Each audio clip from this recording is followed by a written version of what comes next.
Bonjour Alexandre et Birgitta. Je suis très contente de vous avoir aujourd'hui sur Biomime Expo, le studio. Alors, on va parler ensemble du Biorégion Institute, je ne sais pas si je le prononce bien.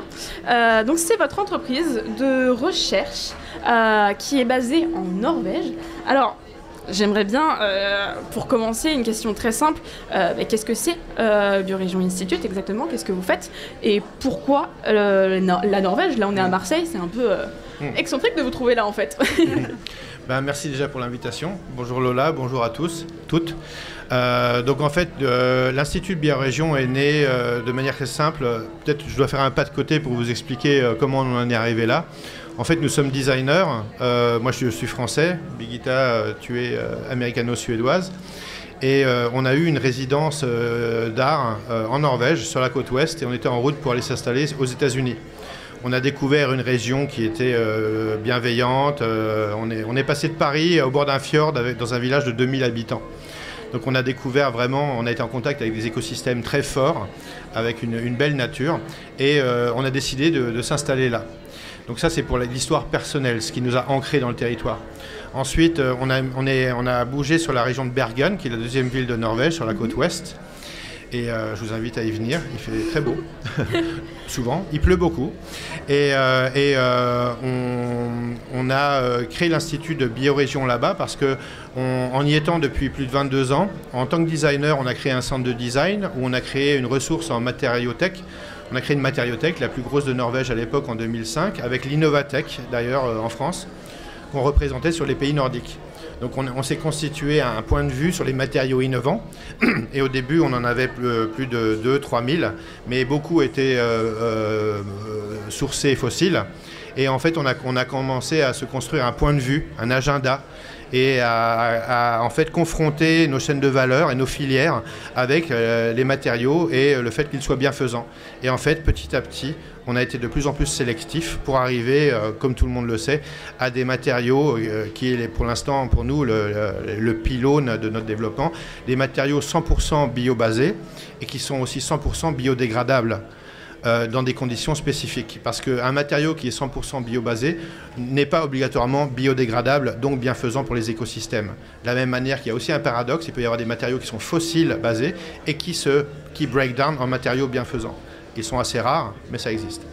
Donc du coup, basé sur cette connaissance en matériaux, cet agenda, on a eu, aidé par la ville de Bergen en 2019, on a été financé pour aborder la question de recherche simple. Est-ce qu'on peut cartographier une région spécifique, identifier la biomasse organique, ce qui peut pourrir, et non organique, ce qui est minéral, des coques de moules ou autres, pour faire des matériaux alternatifs à des matériaux fossiles.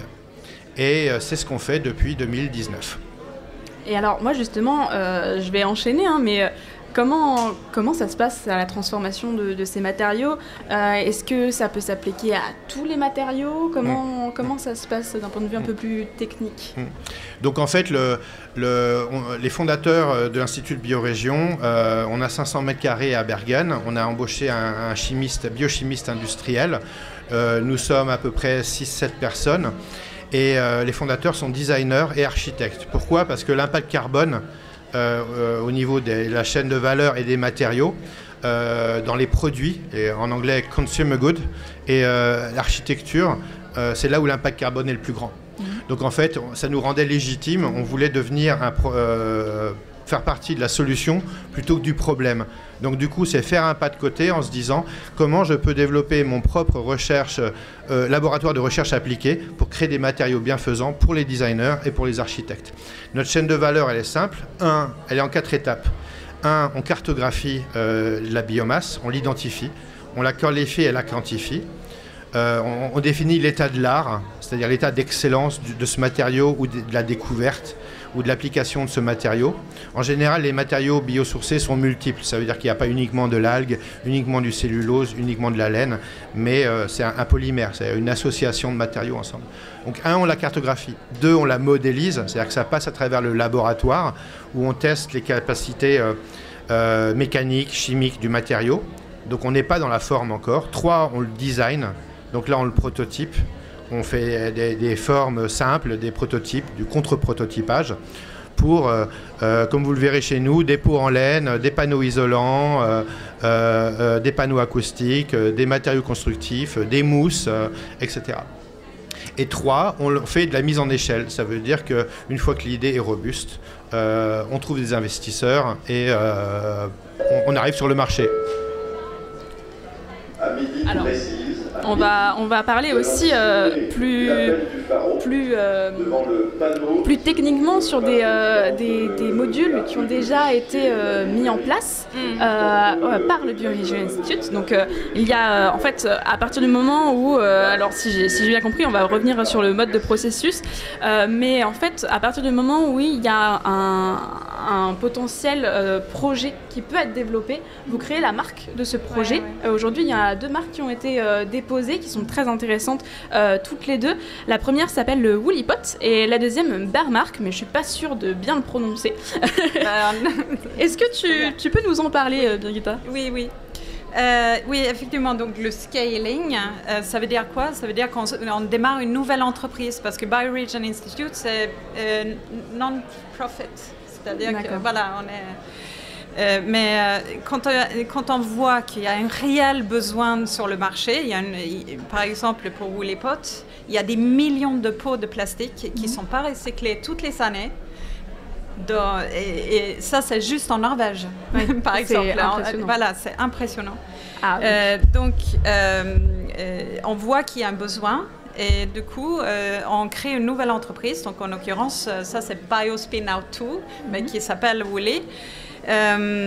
Et pour cette solution-là, on a défini deux problèmes. D'une partie, la laine aujourd'hui, il est très peu utilisé, aussi ici en France. Même la laine de très bonne qualité. Nous, en l'occurrence, on n'utilise pas celui-là. On n'utilise que la laine qui est vraiment pas utilisable pour l'industrie de textile. Et on mixe ça avec une algue cultivée. Qui du coup, pour ceux qui travaillent sur l'algue, savent que une algue absorbe 4 fois plus de CO2 qu'un arbre. Donc c'est vraiment une plante complètement essentielle à notre survie. Et de le cultiver, c'est extrêmement bien pour l'écosystème et la nature. Donc là, on a mixé les deux. Évidemment, on a une petite secret sauce. Il y a d'autres choses aussi dans cette composition qui permet que ça fonctionne. On a une qui s'appelle Grow, qui est fait pour être en horticulture d'élevage de plantes, qui se plante directement dans le sol. Au bout de quelques semaines, il n'existe plus. Il a donné son nutrition aux racines. Et du coup, on ne traumatise pas les racines.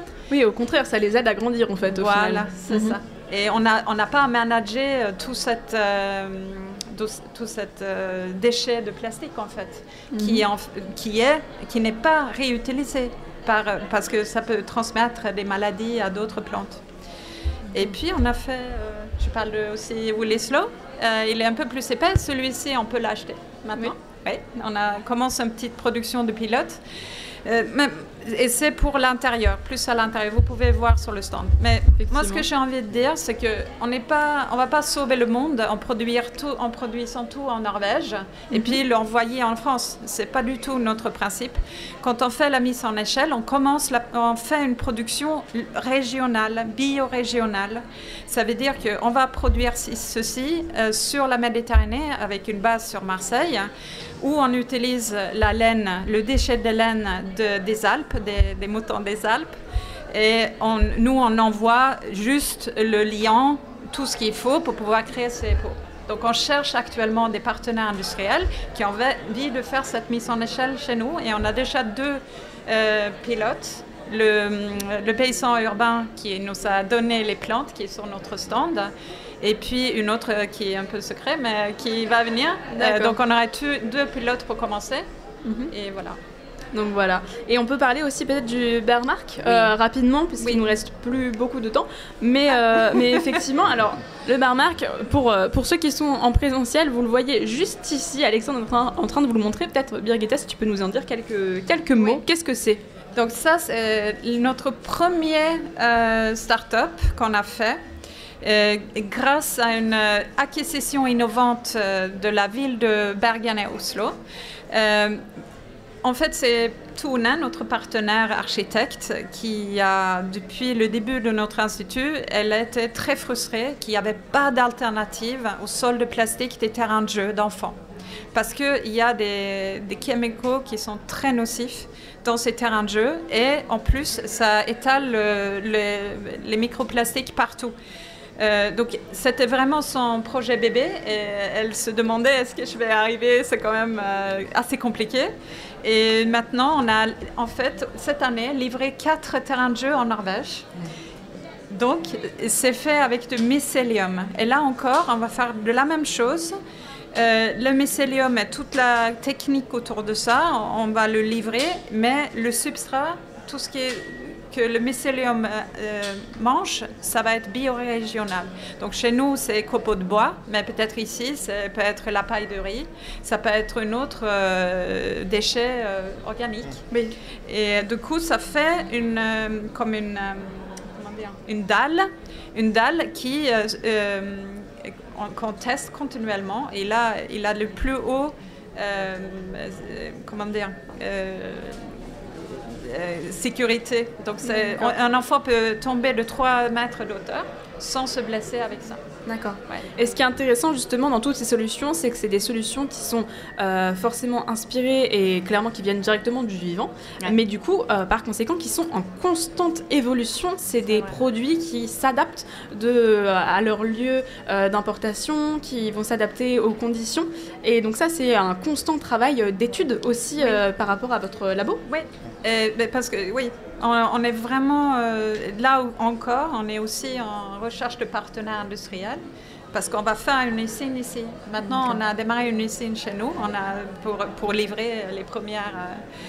on est en train de parler avec les acteurs de mycélium qui sont tous présents ici pour démarrer quelque chose en commun, pour faire cultiver des sports, tout ça. Donc, Parce qu'il est vrai que la notion de bio-régionalité, c'est aussi une notion un peu un aspect politique, il y a une notion d'activisme.